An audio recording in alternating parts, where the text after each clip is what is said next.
আমার সমস্ত ক্ষুদে বন্ধুদেরকে পথের দিশা শিক্ষা নিকেতনের তরফ থেকে আমি রাহুল বিশ্বাস সবাইকে স্বাগতম জানাচ্ছি। তো আজকে আমাদের মূল আলোচনার বিষয় দশম শ্রেণীর কবিতা আফ্রিকা। তো এই আফ্রিকা কবিতাটি রবীন্দ্রনাথ ঠাকুরের লেখা।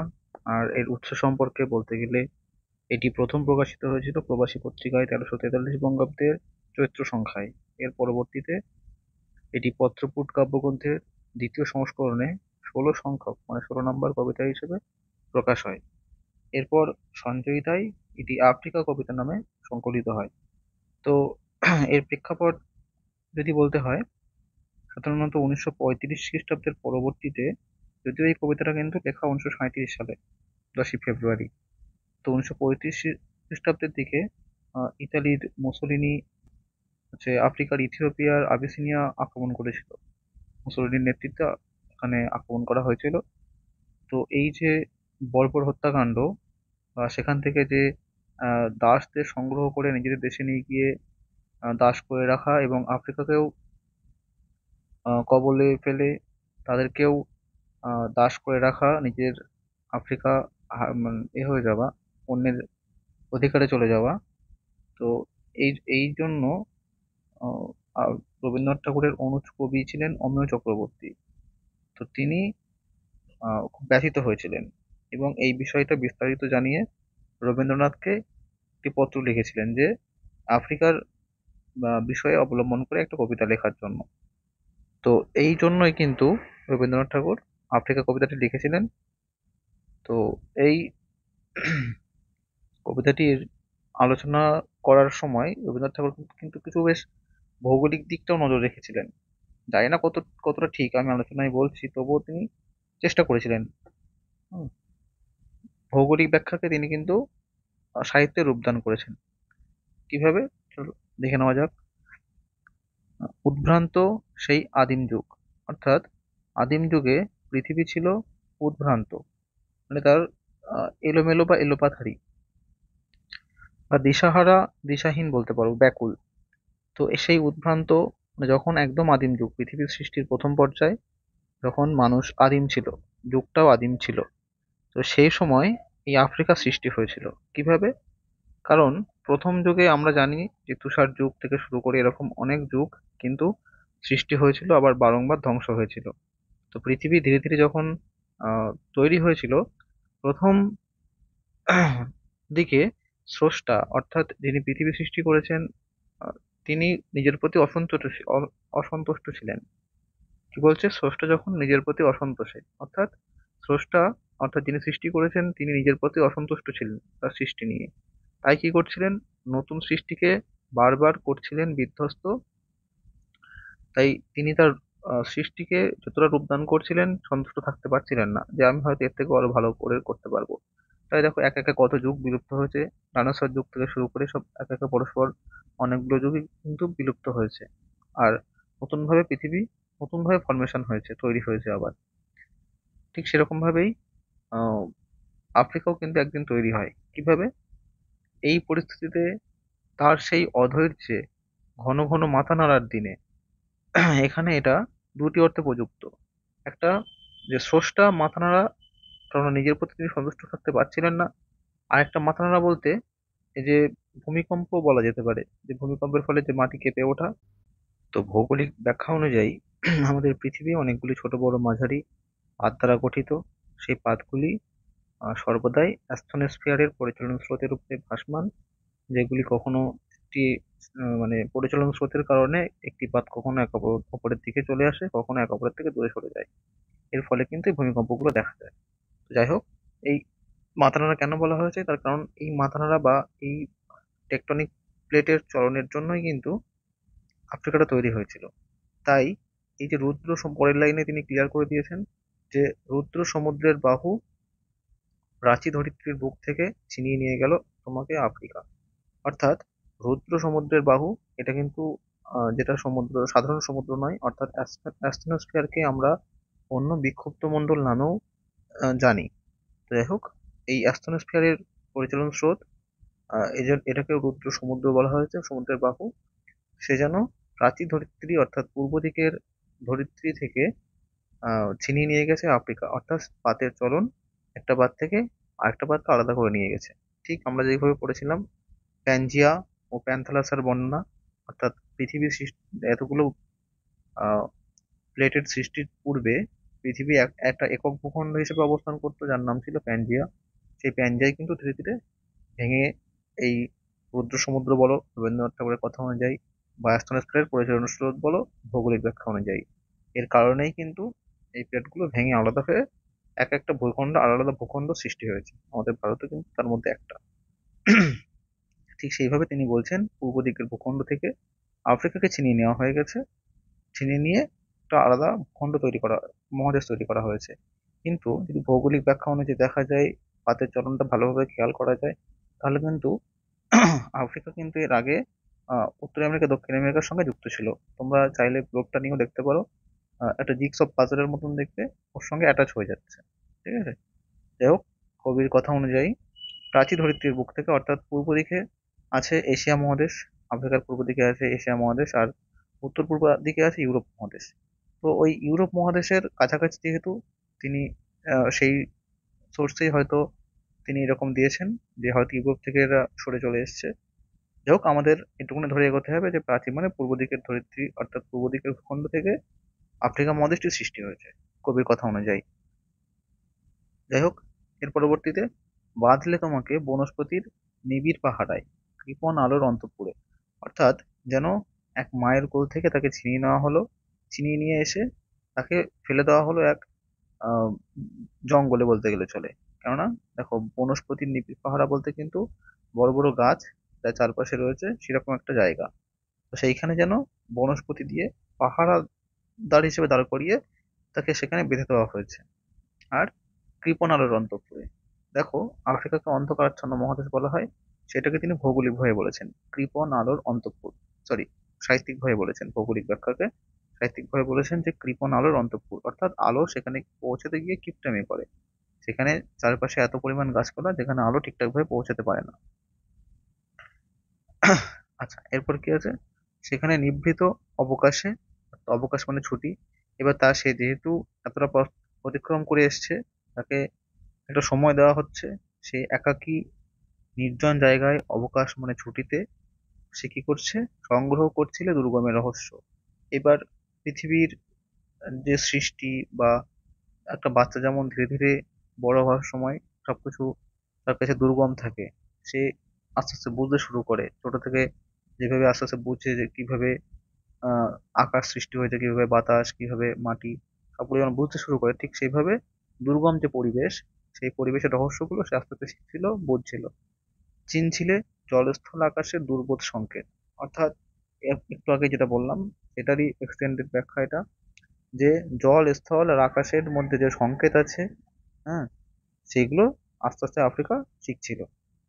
এখানে আফ্রিকা বলতে কিন্তু আফ্রিকার বসবাসকারী মানুষদের কথাও বলা হতে পারে, কারণ যেখানে আমরা জানি সেখানে কিন্তু প্রথম মানুষের আবির্ভাব ঘটেছিল।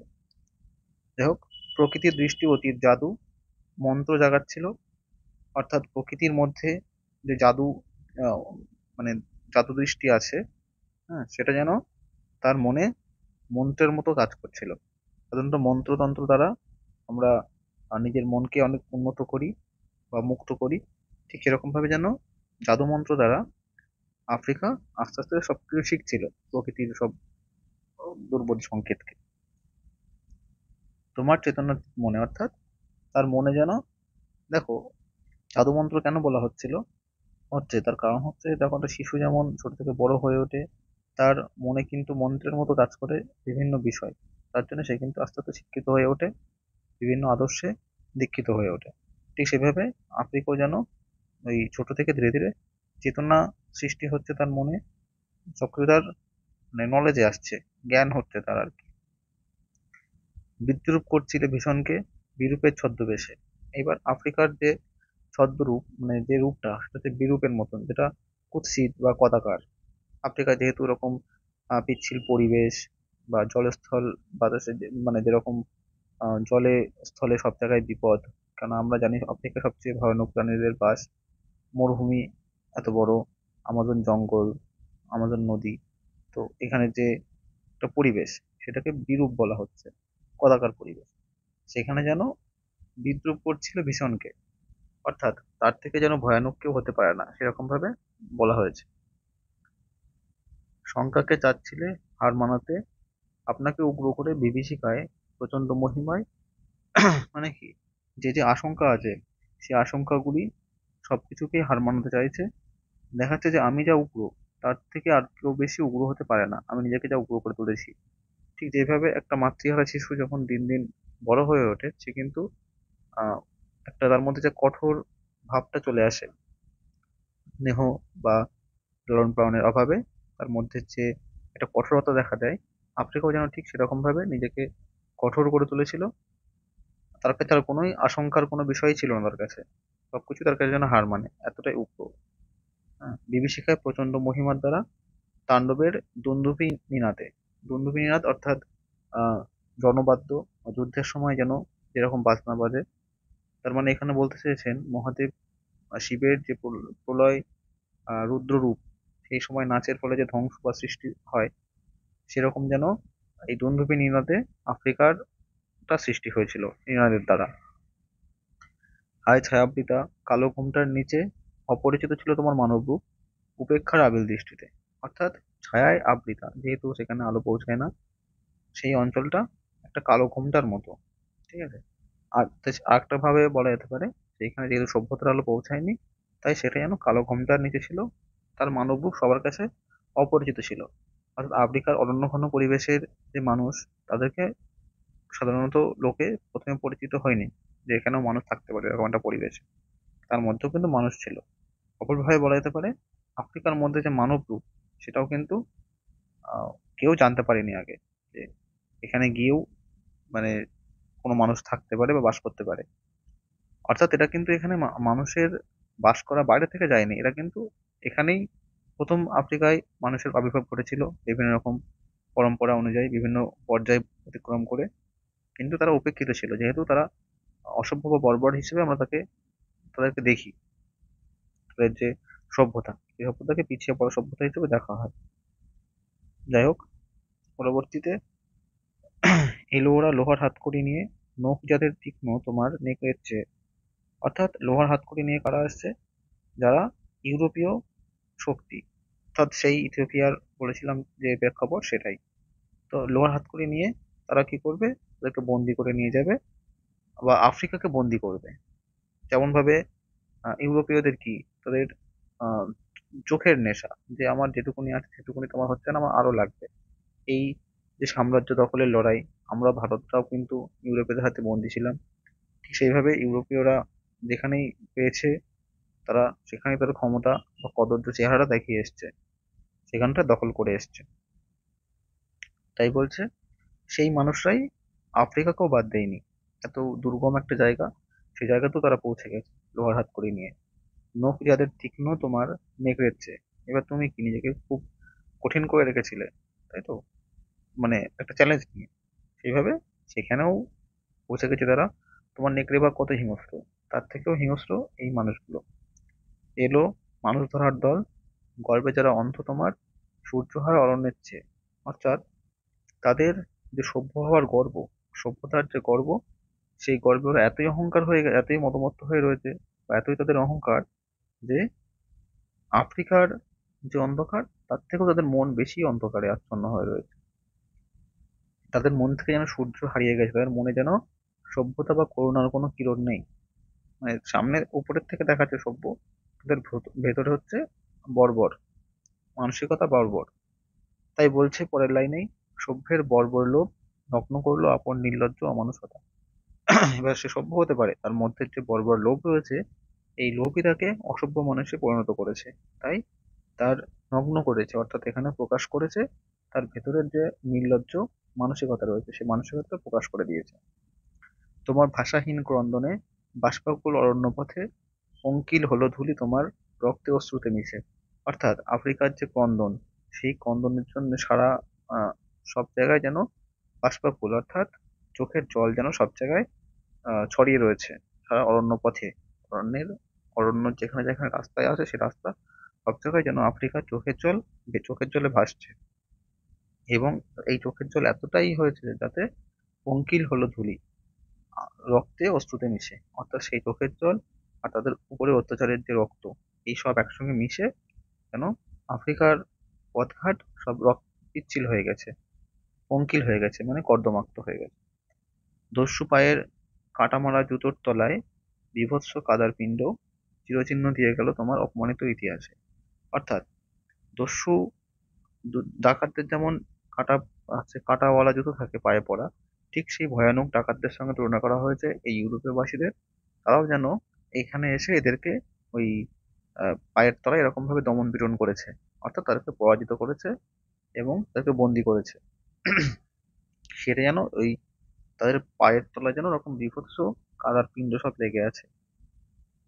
আর এই যে ঘটনা, এটা তাদের ইতিহাসকে অপমানিত করেছে। অর্থাৎ এই যে একটা কলঙ্ক চিহ্ন, যখন কোনো ভালো কাজ করবে যেমন ইতিহাসে একটা স্বর্ণাক্ষরে লেখা হয়, যদি ওর কোনো খারাপ কাজ থাকে তখন সেটাও কিন্তু এভাবে অপমানিত ইতিহাসে বা কলঙ্কিত অধ্যায় রচিত হয়, যেটা ইউরোপীয়রা করেছিল। তো ইতিহাসে কলঙ্কিত অধ্যায় রচনা রচনা করেছিল, একটা চিহ্ন পড়ে গেছিল ইতিহাসের পাতায়, রক্তের চিহ্ন।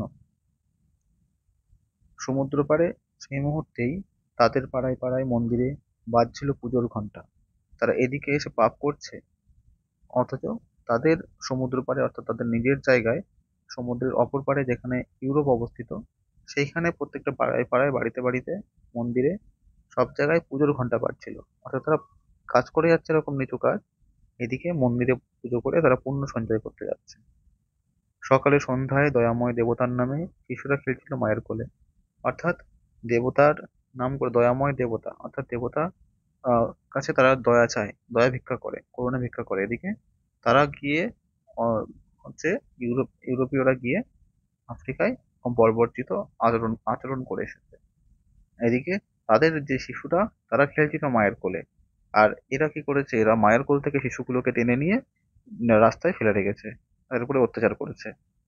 তাহলে দুটো দেখো বিপরীত ধর্মী, নিজেরা আহ, ঠাকুর করছে, আবার নিজেরাই পাপ কাজ করে বেড়াচ্ছে।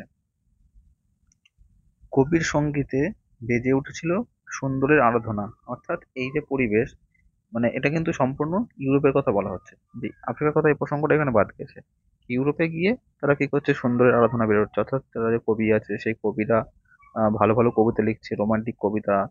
হ্যাঁ, তারা ইউরোপীয়দের কথা বাদ দিয়ে এখন আহ, অর্থাৎ আফ্রিকাদের কথা বাদ দিয়ে ইউরোপের বিভিন্ন রকম মানে সাধারণত ইউরোপ যেহেতু এগিয়ে থাকা সভ্যতা, ইউরোপের হয়ে জয়গান করে বেড়াচ্ছে সব জায়গায়, ইউরোপ কত উন্নত, কত এগিয়ে, এইসব নিয়ে রোমান্টিকতা দেখাচ্ছে বিভিন্ন ভাবে, মানে জয় ঠাক পেটানো আর কি।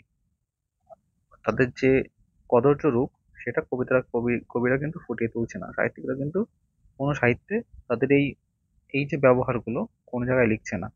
ঠিক আছে, তাই তারা শুধু সুন্দরের আরাধনাতে ব্যস্ত, সুন্দরের পুজো করছে, কবিতায় শুধু সৌন্দর্যতা স্থান পাচ্ছে, কিন্তু এইগুলো, এই আফ্রিকাদের প্রতি যে অত্যাচার, সেগুলো স্থান পাচ্ছে না। তাই বলছে, আর যখন পশ্চিম দিগন্তে প্রদোষকাল, অর্থাৎ পশ্চিম দিগন্তে প্রদোষকাল, অর্থাৎ সন্ধ্যাবেলা, প্রদোষকাল মানে সন্ধ্যাবেলা, এই সময় যে ঝঞ্ঝা বাতাস, রুদ্ধশ্বাস, হ্যাঁ, এরকম একটা পরিস্থিতি পশ্চিম দিগন্তে অর্থাৎ ইউরোপে, তখন হচ্ছে যখন গুপ্ত গহ্বর থেকে পশুরা বেরিয়ে এলো। এই পশু হচ্ছে ইউরোপীয়দের বলা হয়েছে তাদের এই বর্বরচিত আচরণের জন্য। হুম, তাই বলছে ইউরোপের ইতিহাসও, ইউরোপের সভ্যতাও যেন একটা সন্ধ্যার সময়, হুম, চারিদিকে যেন রুদ্ধশ্বাস উঠে গেছে, সেখান থেকে গুপ্ত গহ্বর থেকে পশুরা বেরিয়ে এসছে। অর্থাৎ এই ইউরোপীয়রা বেরিয়ে এসছে, অশুভ ধ্বনিতে ঘোষণা করলো দিনের অন্তিম কাল। অর্থাৎ যেহেতু তারা মানে শুভ কোনো কাজ করেনি, তাই তাদের কথাই ছিল অশুভ বার্তা। অর্থাৎ তাদের যে অন্যায় কাজ বা পাপ কাজ করেছে, সেটাই তারা ঘোষণা করলো যে আমরা জয় করেছি। অন্তত জয়ের মধ্যে দিয়ে তারা কতটা বড় পাপ কাজ করেছিল, এই অসহায় মানুষগুলোকে তারা মেরেছিল। তাই বলছে, এসো হে, এসো যুগান্তের কবি, আসন্ন সন্ধ্যার শেষ রশ্মিপাতে। বলছে যুগান্তের কবি, অর্থাৎ এক যুগ শেষ হয়ে যখন অন্য যুগ সূচনা হচ্ছে, আফ্রিকার স্বাধীন যুগ শেষ হয়ে যখন আফ্রিকার বুকে ইউরোপের ঝান্ডা উঠে গেছে, অর্থাৎ স্বাধীনতা শেষ করে তাদেরকে পরাজিত করে, তাদেরকে অত্যাচার করে যখন নতুন যুগ শুরু করতে যাচ্ছে ইউরোপীয়রা, সেখানে আসতে বলছে সেখানকার কবিদের, উম, যুগান্তের কবি, অর্থাৎ তারা যেন যুগান্তের যুগের শেষ হয়েছে সেই সময়ের যারা কবি আছে সকলকে রবীন্দ্রনাথ ঠাকুর আহ্বান করেছেন। তো যেটুকুনি রশ্মি এখনো বাকি আছে, এখনো তো ডুবে ডুবে পুরোপুরি গেছে ধরে নিচ্ছি, কিন্তু তাও একটুখানি হলেও রশ্মি বাকি আছে। সন্ধ্যার সময় পুরোপুরি রাত হয় না, তাই রাত নামার আগে তাকে আসতে বলছে, দাঁড়াও ওই মানহারা মানবীর দ্বারে। অর্থাৎ তাদের মান সম্মান সব হরণ করে নেওয়া হয়েছে। ঠিক আছে, তাদেরকে যেরকম ভাবে অন্যায় অবিচার করা হয়েছে, তাদের মান সম্মান হরণ হয়ে গেছে। আর মানবী কাকে বলা হয়েছে? আফ্রিকাকে মানবী বলা হয়েছে। হুম, তো তার পাশে দাঁড়াতে বলা হয়েছে, বলো ক্ষমা করো হিংস্র প্রলাপের মধ্যে দিয়ে। তার মানে কি? তারা তারা তো সাধারণত আহ, ভালো কোনো কথা বলতে পারে না, তাদের যেটুকুনি আছে বর্বর মানসিকতা। তো বলছি তুমি সেই মানসিকতাটা নিয়েই তাদের পাশে এসে দাঁড়াও এবং তাদেরকে বলো ক্ষমা করো। অর্থাৎ তাদের কবিরা যেন তাদের তাদের পুরো ইউরোপবাসীদেরকে রিপ্রেজেন্ট করছে, তাই তাদেরকে বলা হচ্ছে তোমরা এসে বলো ক্ষমা করো। অর্থাৎ সমগ্র ইউরোপবাসীর হয়ে সেখানকার কবিরা যেন আফ্রিকার কাছে ক্ষমা চাইবে, মানবতার কাছে ক্ষমা চাইবে, যে এরকম একটা কাজ তারা করেছে হিংস্র প্রলাপের মধ্যে। অর্থাৎ প্রলাপ মানে আহ হচ্ছে পাগলামি বা এলোপাথারি বকা, যে তোমার যে হিংস্র ইয়ে কথাবার্তা, তার মধ্যে দিয়েই তুমি ক্ষমা করো বলেও চাও, যেটুকুনি হোক কিছু অন্তত একটা, মানে তোমরা পাপটাকে খণ্ডাতে পারবে তার কাছে ক্ষমা চেয়ে। তাই তিনি বলেছেন, সেই হোক তোমার সভ্যতার শেষ পুণ্যবাণী। বলছে তোমার তো যা করেছো পাপে নিমজ্জিত হয়েই গেছো, সামান্যতম যেভাবে হোক ক্ষমাটা চাও, ক্ষমাটা চেয়ে তার কাছে তুমি সামান্যতম পুণ্য সঞ্চয় করো, সেটা যেন শেষ পুণ্যবাণী হয় তোমার। কেননা এত পাপে নিমজ্জিত হয়ে গেছে, তোমাদের আর নিস্তার হবে না। ঠিক আছে, যাই হোক এই পর্যন্তই তোমাদের কবিতার মূল বক্তব্য ছিল। যে কোনো সমস্যা হয়ে থাকে কমেন্টে জানিও। তো আজ এই পর্যন্তই।